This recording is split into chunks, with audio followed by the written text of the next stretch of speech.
The text message on my wife's phone lit up at 2:47 a.m., and that's when I knew my marriage was over. Not because of what it said, I couldn't read it from my side of the bed, but because Marissa bolted upright like she'd been electrocuted, grabbed the phone, and crept to the bathroom with the stealth of a cat burglar. Before we dive deeper into this story, I have one small request.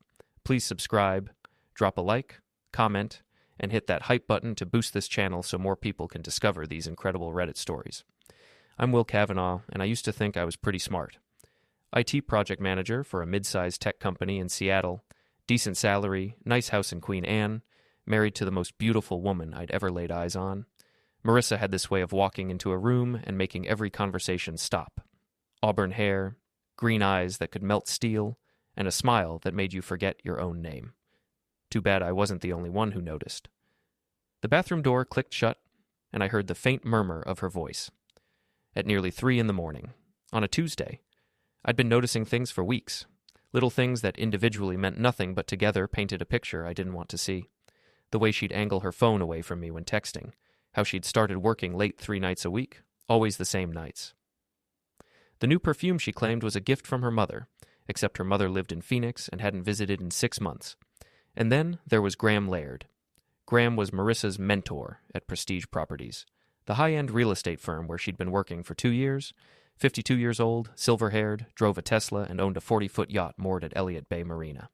He'd taken Marissa under his wing, helping her land the luxury listings that paid the big commissions. "He's just being supportive," she'd say whenever I mentioned how much time they spent together. You know how competitive real estate is. Graham's connections are everything. Sure they were. The toilet flushed, clever girl, providing cover noise for her conversation, and she slipped back into bed. I kept my breathing steady, pretending to sleep while she settled in beside me. Her phone buzzed once more. She ignored it. "Everything okay?" I mumbled, playing the part of the drowsy husband. "Just work stuff," she whispered. "Go back to sleep." Work stuff at 3 a.m. Right. The next morning, I watched her get ready with new eyes, the extra time she spent on her makeup, the way she chose her outfit, a black dress that hugged every curve, paired with heels that added 3 inches to her already impressive height. She looked like she was going to seduce someone, and she was. Just not me. "Big day today?" I asked over coffee. "Showing the Belltown penthouse to some tech executives," she said without looking up from her phone. "Graham thinks we can get full asking price. Graham thinks. Graham says. Graham. What time will you be home?" "Late. We're taking them to dinner after the showing. You know how these deals work." I knew, all right. I was starting to understand exactly how these deals worked. After she left, I did something I'd never done in 8 years of marriage. I went through her things. Not proud of it, but desperate times and all that. Her laptop was password protected, but Marissa wasn't exactly a cybersecurity expert. She used our daughter Lucy's birthday, backwards. It took me 3 tries. Her email was a goldmine of guilt. Not explicit, but suggestive enough to make my stomach churn. Messages about private showings and special arrangements, references to Our Little Secret and What Happens on the Water. The water. Graham's yacht. I printed everything and hid the papers in my office filing cabinet under Tax Documents 2019, a place Marissa would never look because she avoided anything related to our finances like it might give her a rash. That evening, she came home at 11:30 with mussed hair and smudged lipstick. She claimed she'd fallen asleep in the car after dinner. "How'd the showing go?" I asked. "Great. We got an offer." She kicked off her heels and headed upstairs. "I'm exhausted. Don't wait up." But I was already wide awake, and I'd be staying that way for a while. The next few days, I became a detective in my own life. I tracked her location through the family phone plan. She was spending a lot of time at the marina. I checked our credit card statements and found charges at restaurants I'd never been to, always for 2 people. I even drove by her office one afternoon and saw her getting into Graham's Tesla, laughing at something he'd said while his hand rested on her lower back. The final piece of evidence came courtesy of Lucy, our 11-year-old daughter. Kids notice everything, even when you wish they wouldn't. "Mom's been really happy lately," she said one night over dinner, a dinner Marissa had skipped because of another client meeting. "That's good, sweetheart. Why do you think that is?" Lucy shrugged, twirling spaghetti around her fork. "She's always smiling when she talks to that man on the phone, the one with the boat." My heart stopped. "What man with the boat?" "I don't know his name, but Mom talks to him a lot. She uses her happy voice like when she talks to Grandma, but different, and she always goes to another room when he calls." Out of the mouths of babes. That night, after Lucy was asleep, I confronted the evidence spread across my desk. Printed emails, credit card statements, a timeline I'd constructed showing Marissa's movements over the past month. It was all circumstantial, but it painted a clear picture. My wife was having an affair with Graham Laird. The smart thing would have been to call a lawyer, file for divorce, and try to salvage what I could from the wreckage. But I wasn't feeling particularly smart. I was feeling angry, betrayed, and humiliated. I wanted them to hurt the way I was hurting, I wanted revenge, and I knew exactly how to get it. Marissa's birthday was coming up in 2 weeks, March 15th, the Ides of March. How fitting. She'd been dropping hints about wanting a special celebration this year, something memorable. She'd been acting mysterious about her plans, claiming she wanted to handle everything herself for once. Translation: she wanted to celebrate with Graham without having to pretend I was invited, but I had other ideas. I started with reconnaissance. Graham's yacht, Second Wind, was a beauty. 42 feet of gleaming fiberglass and teak, worth more than my house. He kept it at Elliott Bay Marina, slip 47. I took up jogging along the waterfront, timing my runs to coincide with his visits. Graham had a routine. Every Tuesday and Thursday evening, he'd show up around 6, spend an hour maintaining his boat, which mostly involved drinking scotch in the cabin, then head home to his wife Amanda in Bellevue.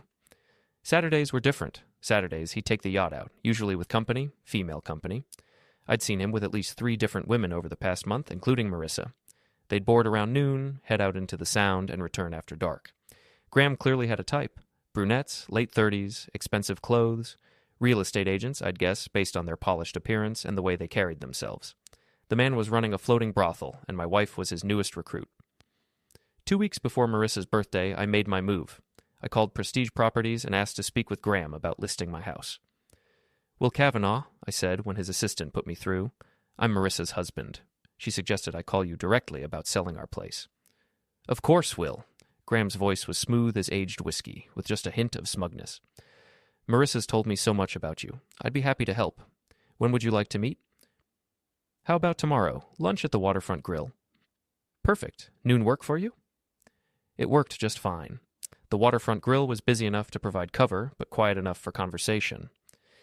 I arrived early and chose a corner table with a view of the marina. Graham walked in at exactly noon, looking like he'd stepped out of a men's fashion magazine. Charcoal suit, Italian shoes, silver hair perfectly styled.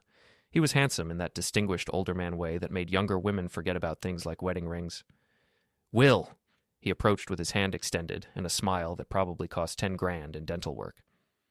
"Great to finally meet you. Marissa talks about you constantly." "I'll bet she does." We ordered, salmon for him, burger for me, and made small talk about the Seattle real estate market. Graham was smooth, I'll give him that. Professional, knowledgeable, charming. If I didn't know he was sleeping with my wife, I might have actually liked him. "So," he said after the waiter brought our drinks, "Marissa mentioned you're thinking about downsizing?" "Actually, that's not entirely accurate." I leaned back in my chair, studying his face. "I'm not selling the house, Graham. I wanted to meet you for a different reason." His smile flickered. "Oh? I know about you and my wife." The words hung in the air between us like a challenge. Graham's face went through several expressions, surprise, confusion, calculation, before settling on concerned innocence. "I'm not sure what you mean, Will. Marissa and I work together. We're colleagues." "Colleagues who spend a lot of time on your yacht." "The yacht is where I entertain clients. It's a business tool." "Is that what you call it?" Graham set down his scotch and leaned forward. "Will, I think there's been a misunderstanding.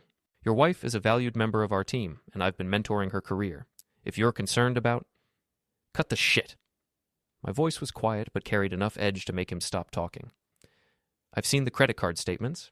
I know about the restaurants, the hotels, the cozy little trips. I know she's been lying to me for months." For a moment, Graham's mask slipped, and I saw the real man underneath.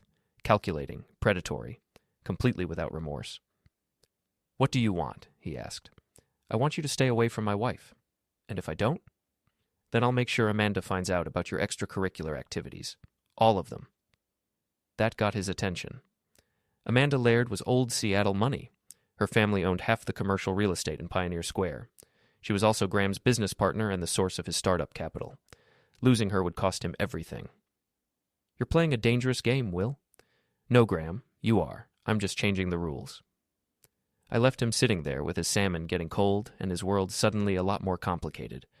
But I wasn't done, not even close. The real trap was still being set. I spent the next week becoming an expert on Graham Laird's life. Social media made it almost too easy. The man documented everything: his yacht club memberships, his business partnerships, his social calendar. Amanda featured prominently in the older posts, but she'd been notably absent from recent photos. Trouble in paradise, even before Marissa came along. I also reached out to my friend Theo Martinez, who tended bar at the yacht club's restaurant. Theo had been feeding me information about Graham's habits without knowing why I was interested. As far as he knew, I was thinking about joining the club. "Your boy Graham's been busy lately," Theo told me over beers at his apartment. "Different woman every weekend, always the same routine, lunch at the club, afternoon on the boat, dinner back at the restaurant. Guy's got it down to a science." "What about his wife?" "Amanda? She stopped coming around months ago. Word is they're living separate lives but keeping up appearances for business reasons. Her money, his connections, you know how it works." I knew exactly how it worked, and it gave me an idea. The next morning, I called Amanda Laird directly. Her personal number was in Marissa's phone. Apparently, the wives of business partners were expected to socialize. "Mrs. Laird, this is Will Cavanaugh, Marissa's husband. We met at the Christmas party." "Of course, Will. How are you?"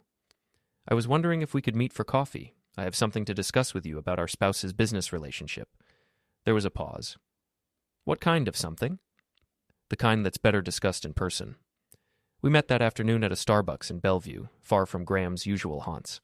Amanda was younger than I'd expected, maybe 45, with short blonde hair and the kind of understated elegance that comes from old money. She looked tired, like someone who'd been carrying a heavy burden for too long. "What's this about, Will?" I slid a manila envelope across the table. "I think you should see these." The envelope contained printouts of Graham's credit card statements, the ones I'd accessed through his shared account with Marissa for business expenses. Restaurants, hotels, charges at jewelry stores, and lingerie boutiques. A pattern of systematic infidelity spanning months. Amanda looked through them without expression, but I could see her jaw tightening with each page. "How did you get these?" "Does it matter?" She set the papers down and looked at me directly. "What do you want?" "The same thing you do. I want them to pay for what they've done." "And what exactly have they done?" I pulled out my phone and showed her the photos I'd taken at the marina. Graham and Marissa boarding his yacht. Graham's hand on her back as they walked down the dock. The two of them kissing on the deck while the boat was anchored in the Sound. Amanda stared at the images for a long moment. When she looked up, her eyes were hard as diamonds. "What did you have in mind?" "Marissa's birthday is next week. She's planning something special, and I'm betting it involves your husband and his boat. I think we should crash the party." "I don't want to just embarrass them, Will. I want to destroy them." "Then we're on the same page." We spent the next hour planning. Amanda had resources I could only dream of: private investigators, lawyers, connections throughout Seattle's business community. She'd been gathering evidence of Graham's affairs for months, waiting for the right moment to strike.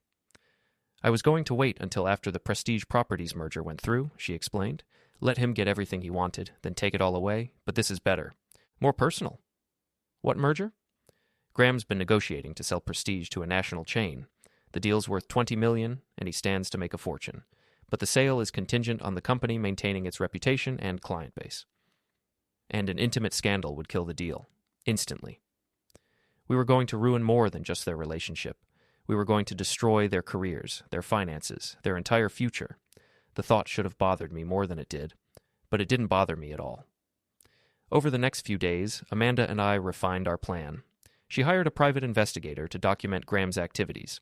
I installed tracking software on Marissa's phone and laptop. Technically illegal, but I was past caring about technicalities. The intelligence we gathered painted a picture of systematic deception. Graham had been running his yacht as a floating bordello for years, entertaining clients and seducing employees. Marissa was just his latest conquest, but she was different, huh? The emails between them suggested genuine feelings, not just a casual affair. That somehow made it worse. 3 days before Marissa's birthday, everything fell into place. She announced she was planning a small gathering on a friend's boat, just a few people from work. I wasn't invited, of course. Too awkward with all her colleagues there. "I'll take Lucy to my sister's for the weekend," I said. "Give you space to celebrate." "That's so sweet of you, honey." She actually looked relieved. "I know it's not the most exciting way to spend your weekend." "Don't worry about me. I'll find something to do." I certainly would. The morning of her birthday, Marissa spent 2 hours getting ready. Hair, makeup, a new dress I'd never seen before, red silk that probably cost more than most people's car payments.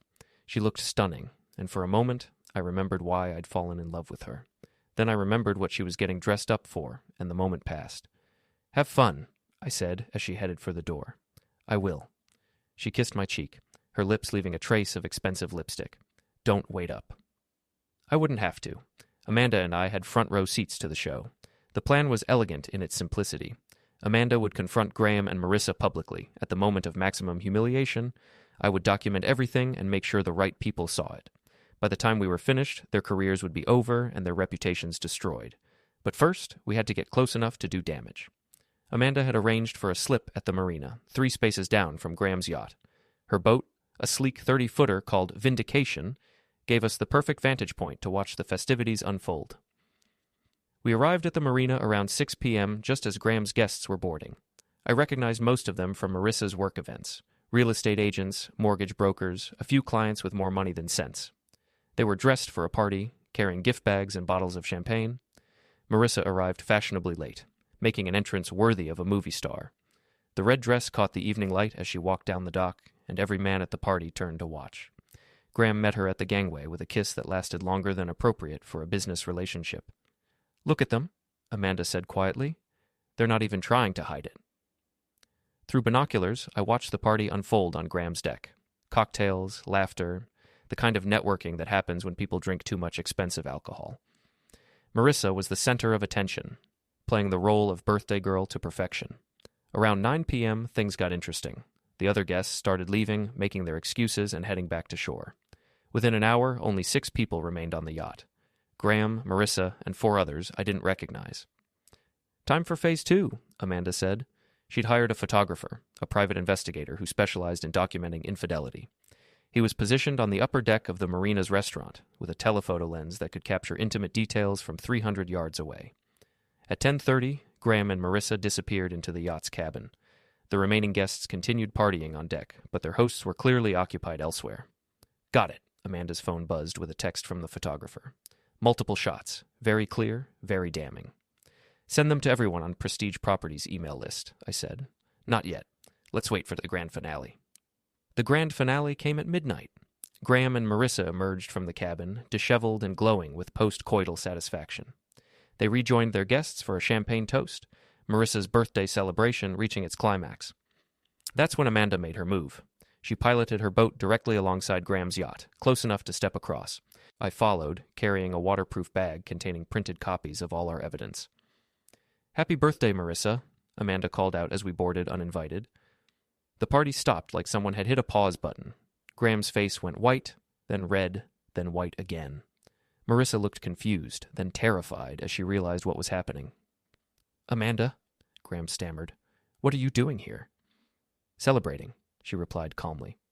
"My divorce, your bankruptcy, and the end of both your careers." She handed him a manila envelope.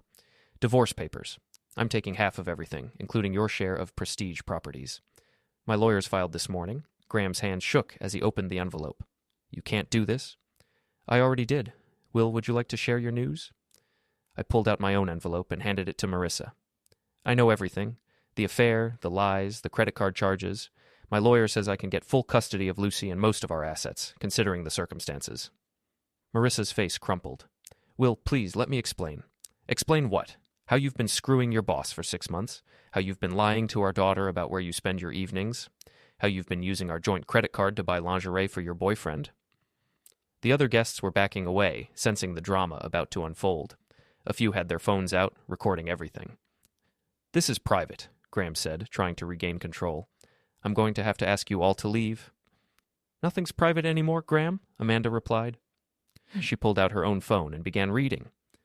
"Let's see. Just from last month we have charges at the Four Seasons, Victoria's Secret, Tiffany & Co., and that lovely little restaurant on Bainbridge Island. All on dates when you told me you were working late." "Amanda, please." "Oh, I'm just getting started." She turned to address the remaining guests. "Did you all know that Graham has been using company funds to entertain his mistresses? That he's been promising career advancement in exchange for intimate favors? That Prestige Properties is currently under investigation for intimate harassment?" That last part wasn't true yet, but it would be by Monday morning. Marissa tried to run, but there was nowhere to go on a boat. She pushed past me toward the gangway, but I blocked her path. Where are you going, honey? The party's just getting started. Move, Will. I mean it. Or what?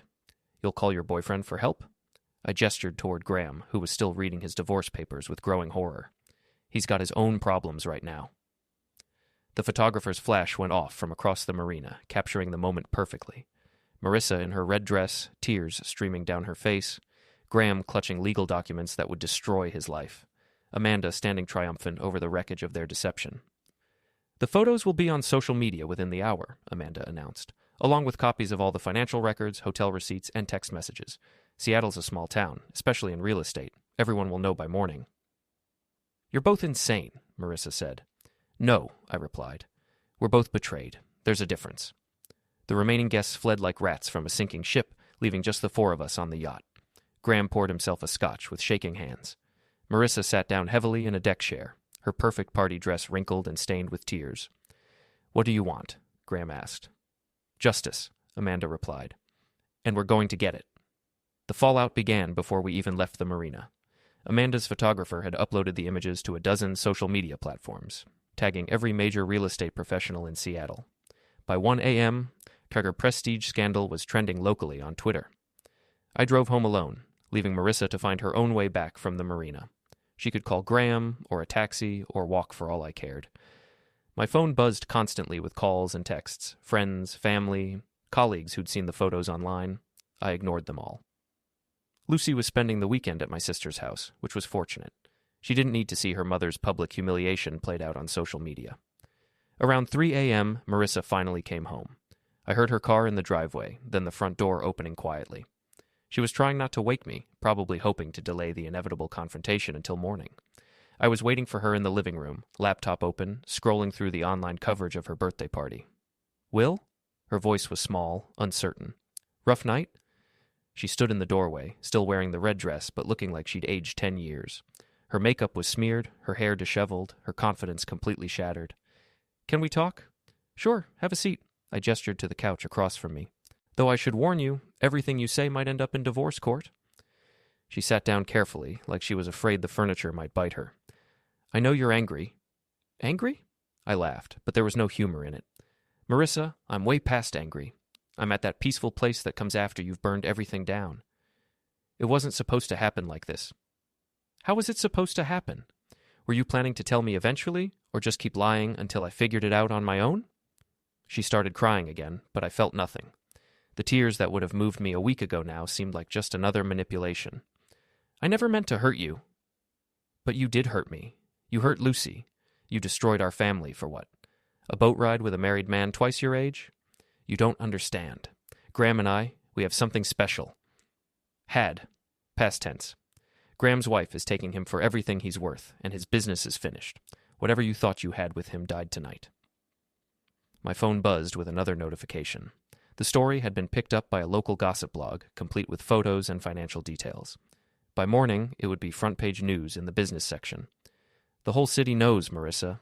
Your colleagues, your clients, Lucy's teachers, the neighbors. Everyone knows you're an adulteress who destroyed 2 marriages for a middle-aged man with a yacht. Stop calling me that. What would you prefer? Home wrecker, mistress, lying whore? She flinched like I'd slapped her. I made a mistake. You made a choice. Every day for 6 months, you chose to lie to me, to betray our marriage, to risk our daughter's stability for your own selfish pleasure. That's not a mistake. That's a pattern. I closed the laptop and stood up. I'm filing for divorce tomorrow. Full custody, division of assets, the works. My lawyer says I have an excellent case, considering the circumstances. You can't take Lucy away from me. Watch me. You think any judge is going to award custody to a woman who's been documented cheating on her husband with her married boss? Who's been lying to her child about where she spends her time? Who's been using family money to finance her affair? Marissa's face went white. I'll fight you. With what lawyer? What money? Your career is over, Marissa. Prestige Properties is going to fire you to distance themselves from the scandal. No other agency will touch you after this. You're professionally toxic. Graham will help me. Graham can't help himself right now. His wife is taking half his assets, and the company merger is dead. He'll be lucky if he doesn't end up bankrupt. I headed toward the stairs, then turned back. You can stay here tonight, but I want you gone by morning. Go to your mother's, go to a hotel, I don't care, but don't be here when Lucy gets home tomorrow. Will, please. We're done talking. You made your choice, Now live with the consequences. I went upstairs and locked the bedroom door. For the first time in months, I slept peacefully. The next morning, Marissa was gone. She'd packed a suitcase and left her wedding ring on the kitchen counter, along with a note apologizing for everything that happened. Too little, too late.